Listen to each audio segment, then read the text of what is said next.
اور ماشاءاللہ سر جتنے لیجنڈ فنکار تھے اتنے ہی نفیس انسان بھی اور اتنے ہی محبت کرنے والے پرتیلے فنکار کہ ان کی وجہ سے دوسرے فنکار کو بھی بڑا چوکس ہونا پڑتا تھا. کبھی آج تک کسی کے ساتھ اونچا نہیں بولے, کسی کے ساتھ کوئی ایسا بیہیو نہیں کیا. اور آج ماشاءاللہ آپ دیکھ رہے ہیں کیسا جنازہ ہوا ان کا. وہ زیادہ کام الحمرہ میں کرتے تھے. الحمرہ جب سے پھر بند ہوئے کیونکہ وہ ڈانس کے خلاف تھے آلریڈی ویسے شروع سے. میرا تو بالکل بیٹا تھا میرے ساتھ ہی. اس نے میرا مطلب ہے بہت وقت گزارا ہے, کو 50-55 برس. جب تک دین کے ساتھ نہیں جڑا نا تو ہمارے ساتھ ہی جڑا ہوا تھا. خالد صاحب آپ نے بڑے بڑے کامیڈین کے ساتھ کام کیا, آپ ان کے والد کی جگہ پہ ہیں. کام نہیں بیٹا, انہوں نے میرے ساتھ کیا. میں نے 11 سال ریگولر بغیر کسی چھٹی کے 11 سال ریگولر میں نے انور علی صاحب کے ساتھ کام کیا ہے. میرا مطلب سمجھ لیں کہ اسکول آف تھاٹ ہی ہے. انور علی صاحب بہت بڑی اپنی ذات میں اکیڈمی تھے. انور علی صاحب کے بارے میں یہ کہا گیا کہ وہ اسی مسجد میں پورا دن بیٹھے رہتے تھے اور نماز, قرآن, تلاوت, تسبیح کرتے تھے. کیا وجہ تھی کہ وہ اتنا اللہ کے نزدیک ہو گئے تھے کہ انہوں نے دنیا سے بھی تعلقات ختم کر لیے تھے؟ ایز اے آرٹسٹ ان کی یہ صفت تھی کہ وہ فنکار کو بنانے میں ان کا بڑا اہم کردار ہوتا تھا. اور دوسری بات ایز اے انسان یہ تھی کہ وہ غریبوں کا بڑا خیال رکھتے تھے. مطلب انور علی یہ آرٹسٹ ایسے نے کہ انہوں نے اسی ٹی وی تے ویکھتے رہے تے ساڈا تے ساری زندگی جنہ کام کیتا چاہ ہی نہیں لتا کہ انور علی دے نال کام کر. جی السلام علیکم ناظرین, میں ہوں آپ کا میزبان Irtaza but. Anwar Ali legend اداکار, لیجنڈ کامیڈین اس دنیا سے رخصت فرما گئے. ہمارے ساتھ نواز انجم صاحب موجود ہیں. عرصہ 30 سال سے زیادہ تعلق ہے انور علی صاحب کے ساتھ. ان سے پوچھتے ہیں کہ آخری دفعہ کیا ملاقات ہوئی اور انہیں ایک ورسٹائل کامیڈین کا خطاب ملا تھا کہ وہ ہمیشہ سوٹڈ بوٹڈ ہمیں اسٹیج پر نظر آئے. اور عرصہ 10 سے 15 سال اسی مسجد سے وہ منسلک ہو گئے تھے. سنت رسول جو ہے چہرے پر سجا لی تھی. کیا وجہ بنی, کس طرح کامیابی سمیٹی اور اس کے بعد ایک دم جو ہے میڈیا سے غائب ہو گئے؟ آئیے ان سے بات کرتے ہیں. السلام علیکم سر. جی وعلیکم السلام جناب. نواز صاحب کتنا درینہ تعلق تھا آپ کا انور علی صاحب کے ساتھ؟ سر میں جب ملتان سے آیا تھا 1990 میں 36 سال ہو گئے. اور ماشاءاللہ سر جتنے لیجنڈ فنکار تھے اتنے ہی نفیس انسان بھی اور اتنے ہی محبت کرنے والے. اللہ تعالیٰ ان کے درجات بلند کرے. میں نے تو یہاں بھی جتنا کام کیا پھر دنیا میں بھی جدھر گئے, انگلینڈ, امریکہ, انگلینڈ, یورپ, جہاں بھی گئے. لیکن میں سمجھتا ہوں کہ انسان ہونا ایک فنکار ہونا تو ایک بڑی بات ہے, لیکن انسان ہونا اسی طرح محبت سے, شفقت سے. اور اتنے میں سمجھتا ہوں کہ پرتیلے فنکار کہ ان کی وجہ سے دوسرے فنکار کو بھی بڑا چوکس ہونا پڑتا تھا, بڑا الرٹ ہونا پڑتا تھا کہ اتنا. اور کبھی آج تک کسی کے ساتھ اونچا نہیں بولے, کسی کے ساتھ کوئی ایسا بیہیو نہیں کیا.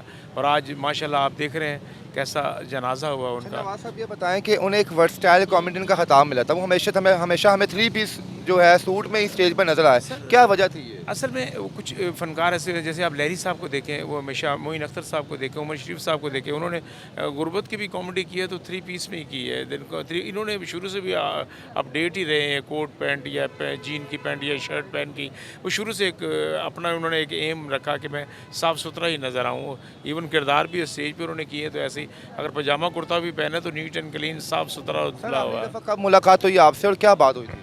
سر یہی تھا کہ وہ جس طرح بیماری سے وہ لڑ رہے تھے ساری زندگی, انہوں نے ایکٹنگ سے فائٹ کی, اپنے عروج سے فائٹ کی. تو دین اللہ تعالیٰ نے جو بیماری دی اس سے بھی فائٹ کرتے رہے. تو یہی کہہ رہے تھے کہ دعا کیجیے گا کہ اللہ تعالیٰ میری منزل آسان فرمائے اور یہ بیماری سے نجات دے. سر آخری سوال یہ بتا دیں, انور علی صاحب اسٹیج سے دور کیوں ہوئے تھے؟ اور ماشاءاللہ ہم بھائی وہ زیادہ کام الحمرہ میں کرتے تھے. الحمرہ جب سے پھر بند ہوئے کیونکہ وہ ڈانس کے خلاف تھے آلریڈی ویسے شروع سے. تو پھر جب ڈانس کا وجود آیا تو وہ ویسے نہیں چاہتے تھے کہ میں ڈانس کے ان ڈراموں میں کام کروں. تو الحمرہ جب بند ہوا کام کرنا تو الحمرہ سے پھر انہوں نے بھی چھوڑ دیا.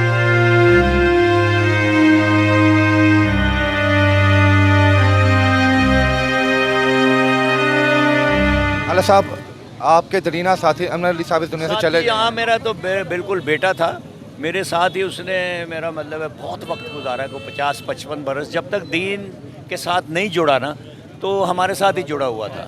کمال کا آدمی تھا, بہت اچھا مسلمان تھا. اللہ سب کو توفیق دے کے اس کی طرح زندگی گزاریں جیسے اس نے دین کے ساتھ جڑ کے کی ہے. اللہ صاحب آپ نے بڑے بڑے کامیڈین کے ساتھ کام کیا, آپ ان کے والد کی جگہ پہ ہیں. کام نہیں بیٹا, انہوں نے میرے ساتھ کیا. آپ کو کتنی عمر تیری؟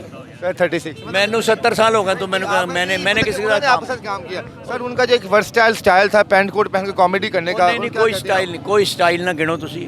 جب تک اداکار تھا بہت اچھا تھا, جب وہ دین کے ساتھ جڑ گیا تو اس کا کوئی جواب نہیں.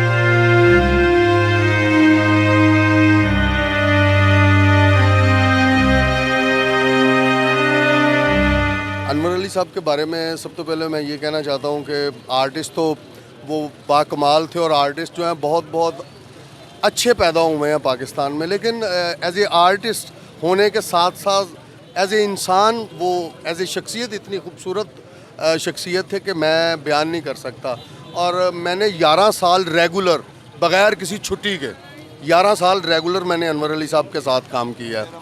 اور 11 سال میں جو کچھ میں نے انہیں دیکھا ہے، اور جو مطلب ہم اس وقت جوان ہوتے تھے تو ہمیں کان سے پکڑ کے نماز پڑھانے کے لیے لے کے جانا وہاں الامراء کی مسجد میں، اور ہم بہت ہی جو ہے وہ مطلب ان سے خوش ہوا کرتے تھے کہ ہمیں تبلیغ پہ لے کے جانا، مطلب دین سکھانا ساتھ ساتھ. اور میرا مطلب سمجھ لیں کہ اسکول آف تھاٹ ہی ہے انور علی صاحب. بہت بڑی اپنی ذات میں اکیڈمی تھے. تھیٹر میں ایسی شخصیت بہت کم پیدا ہوتی ہیں. طاہر صاحب یہ بتائیں کہ ہم نے بڑے بڑے کامیڈینس کو مختلف قسم کے گیٹ اپ میں دیکھا ہے، لیکن ہم نے جناب کوئی بات نہیں خیر ہم نے جو ہے ہمیشہ انور علی صاحب کو سوٹڈ بوٹڈ دیکھا ہے. تو کیا کہیں گے اس کے بارے میں آپ؟ ان کا یہ منفرد قسم کا انداز کس قسم کا تھا؟ منفرد اصل میں وہ ساری زندگی جو آرٹسٹ ہوتے ہیں نا میری جان، جو فنکار، جو بائی برتھ فنکار ہوتے ہیں، وہ ہمیشہ سوٹڈ بوٹڈ رہتے ہیں. انہیں پتہ ہوتا ہے کہ فنکار کی زندگی بیسکلی ہے کیا ہے. فنکار کسی گندگی کا، غلاظت کا نام تو نہیں ہے. فنکار کوئی مطلب کسی مطلب ایسے شخص کا فنکار بیسکلی پریزنٹ کرتا ہے اپنے کنٹری کو. تو ہمارا جس طرح کا خوبصورت ملک ہے اس طرح کا وہ فنکار تھا خوبصورت. صاحب یہ بتائیں کہ ہر شخص ہم نے دیکھا جناب کہ اس کے دل میں محبت تو ہوتی ہے، اسلام کے نزدیک ہوتا ہے، لیکن انور علی صاحب کے بارے میں یہ کہا گیا کہ وہ اسی مسجد میں پورا دن بیٹھے رہتے تھے اور نماز، قرآن، تلاوت، تسبیح کرتے تھے. کیا وجہ تھی کہ وہ اتنا اللہ کے نزدیک ہو گئے تھے کہ انہوں نے دنیا سے بھی تعلقات ختم کر لیے تھے؟ نہیں، اللہ تعالیٰ سے نزدیک ہونے کا مطلب یہ ہے کہ اللہ تعالیٰ کی کرم نوازی تھی ان پہ. وہ آج نہیں، وہ جوانی ٹائم میں بھی سیتے رہے تھے. مطلب میں نے تو بہت ٹائم گزارا نا ان کے ساتھ، تو وہ شروع میں ہی وہ نماز کے پابند تھے، روزہ رکھتے تھے. تو جب شوبز سے وہ علیحدہ ہوئے ہیں تو مجھے پتا تھا کہ وہ اور کسی مسجد میں بیٹھے ہوں گے. سر کون سی ایسی ادا تھی ان کے اندر جو آپ کو لگتا ہے یہ صرف انور علی صاحب کے اندر ہی تھی، کسی اور آرٹسٹ میں یہ ادا، یہ خوبی آپ ڈھونڈتے ہیں اور شاید نہیں ملتی؟ ایز اے انسان یا as a artist? As a artist پہلے بتائیں، پھر ایز اے انسان. ایز اے انسان ان میں خوبی یہ تھی کہ جو بھی فنکار نیا آتا تھا، نیو ٹیلنٹ، انہیں اسپیس دیتے تھے، ان کے ساتھ کام کرتے تھے اور کوشش کرتے تھے کہ یہ کام سیکھ جائے، یہ اچھا کام کرے، نہ کہ کسی مطلب وہ کیا کہتے ہیں کہ ڈی ٹریپ ہو جائے، مطلب ادھر ادھر نکل جائے. ایز اے آرٹسٹ ان کی یہ صفت تھی کہ وہ فنکار کو بنانے میں ان کا بڑا اہم کردار ہوتا تھا. اور دوسری بات ایز اے انسان یہ تھی کہ وہ غریبوں کا بڑا خیال رکھتے تھے، اپنے ملازمین کا بڑا اچھا خیال رکھتے تھے، سب سے زیادہ کہ وہ دین کے بہت نزدیک. سر ہم نے چند لوگوں کو دیکھا کہ آپ نے ان کو کبھی جرأت نہیں ماری. آپ احتراماً ایک خالد عباس جار صاحب ہیں یا انور علی صاحب یا عابد کشمیری صاحب تھے، آپ ان کو کبھی جرأت نہیں مارتے تھے، آپ آگے سے خاموش ہوتے تھے، یا آپ ان کا احترام کرتے تھے، یا ڈر تھا ان کا یار اسٹیج تو بار اٹھا لیں گے؟ نہیں، ڈر نہیں تھا. یہ وہ شخصیتیں ہیں. میں نے ایک مرتبہ بڑی مشہور بات، میں پہلی دفعہ میں اسٹار بن چکا تھا تو امان اللہ صاحب کے ساتھ میں کام کر رہا تھا. امان صاحب نے مجھے 4-5 باتیں کی، میں نے کوئی جواب نہیں دیا اور میں بھی ہنس رہا تھا جب وہ مجھے باتیں کرتے تھے اور پبلک مجھے کہہ رہی تھی کہ بات کریں امان اللہ کو. تو میں نے قسم کھا کے کہا کہ میرا ہجے چائے نہیں لتھا امان اللہ دے نال کھلون دا. تے مطلب انور علی یہ آرٹسٹ ایسے نے کہ انہوں نے اسی ٹی وی تے ویکھتے رہے تے ساڈا تے ساری زندگی جنہ کام کیتا چائے نہیں لتا کہ انور علی دے نال کام کر. کوئی ایسا سوال، کوئی ایسا ڈائلاگ جو آج بھی آپ کو انور علی کا یاد ہو؟ انور علی صاحب جو ہے نا وہ ایک ڈائلاگ کے جو ہے نا وہ محتاج نہیں تھے. انہوں نے اتنی کنٹینیوٹیاں کی ہیں، وہ مطلب آپ اگر انہیں سرچ کریں یوٹیوب پہ تو وہ جس طرح سے میرا چوری نیفدہ ککڑ یا ظفری خان دا لحاظ ڈالا، مطلب ویسے وہ فنکار نہیں تھے. انہوں نے اتنے رول کیے ہیں کہ ایک کنٹینیوٹی ہے ہی نہیں ہے. انہیں عورت بناتے تھے وہ عورت بن جاتے تھے، وہ بزرگ بنتے تھے بزرگ بن، مطلب بالکل ساپنگو اپنے آپ کو بلیٹ لیتے، وہ سب سے زیادہ ان کی مشہور تھی.